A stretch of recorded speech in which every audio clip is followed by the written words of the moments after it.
KFC Nizamabad Venu mall చూసుకో. This is what is going. అన్నా దెబ్బలు తింటాను, అర్థమైందా? నువ్వు వేషాలు వేసినా అంటే ఇప్పుడు దెబ్బలు తింటావు, అందరు బయట తీసి కొడతాను నిన్ను, అర్థమైందా? నువ్వు నవ్వుకుంటా మాట్లాడుతున్నావు, మరి స్మెల్ రావట్లేదా నీకు? చికెన్ పీసేనా? లెగ్ పీస్ అది, లెగ్ పీసులు అన్ని అట్లనే. నేను ఇప్పుడు తీసేస్తే ఈ పడేసిండు.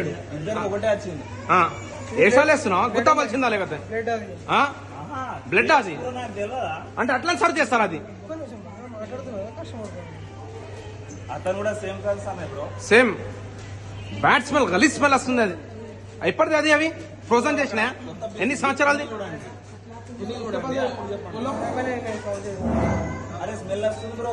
మీ మేనేజర్ని పిలువు భాయ్, మీ మేనేజర్ని పిలువు. నాటకాలు వేస్తున్నావా? రీప్లేస్ అవసరం లేదు. మీ మేనేజర్ని ఆగు, ఇలా ఫైన్ వేపిస్తా మాకు. ఇలా గుద్ద వల్ల కొట్టేస్తా. నవ్వుతున్నాడు సిగ్గు లేకుండా. Why are you laughing then? ఎందుకు నవ్వుతున్నాను? బ్రో ఇట్లా ఎట్లా సర్వ్ చేస్తారు బ్రో? నాకు అర్థం కాదు. నాటకాలు వేస్తున్నావా? అక్కడ మసాలా కూడా దాంట్లో ఏం తెలిసి అందరికి చెప్పాలంటే నేను ఆర్డర్ ఇచ్చిన వాళ్ళకి అందరికి చెప్తారా బ్రో?